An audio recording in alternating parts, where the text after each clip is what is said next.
निर्णय लेने की शक्ति तराजू के माध्यम से दिखाई गई है। जैसे तराजू के दो पलड़े जो होते हैं वो निष्पक्षता का भाव बताते, डंडा जो है वो संतुलन दर्शाता और कांटा जो है वो एकाग्रता दर्शाता।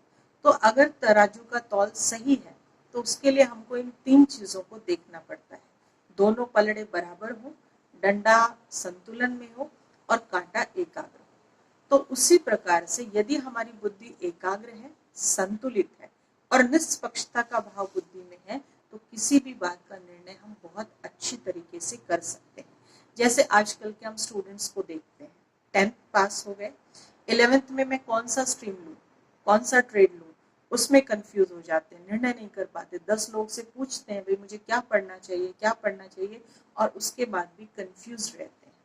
या कई बार अपने मित्रों ने साइंस लिया तो चलो हम भी साइंस लेते, लेकिन साइंस पढ़ने की क्षमता बुद्धि में है ही नहीं।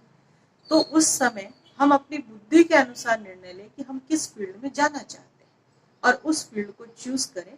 और साथ साथ जब हम मेडिटेशन करते हैं तो उस समय भी हमें मदद मिलती है कि हम किस फील्ड में जाएं और किस प्रकार का हम सही निर्णय लें। तो ये निर्णय शक्ति आई। फिर अगली शक्ति जो है, अभी तक हमने सुनी सहन शक्ति, समाने की शक्ति और परखने की शक्ति, निर्णय शक्ति। पांचवी शक्ति है सामना करने की शक्ति। तो मनुष्य के जीवन में सबसे बड़ी शक्ति आती, सबसे बड़ी परिस्थिति आती है किसी भी नजदीकी संबंधी की मृत्यु। और इस परिस्थिति का सामना व्यक्ति आसानी से नहीं कर पाता, उसके लिए उसको बहुत शक्ति चाहिए। तो परमात्मा को जब हम यहाँ याद करते हैं, ज्ञान सुनते हैं, तो देखिए ज्ञान हमें कहता है कि आत्मा तो मरती नहीं, शरीर मरता है, आत्मा तो केवल शरीर रूपी कपड़े को बदलती है।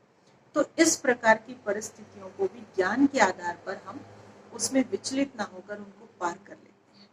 तो परमात्मा हमको कहते हैं,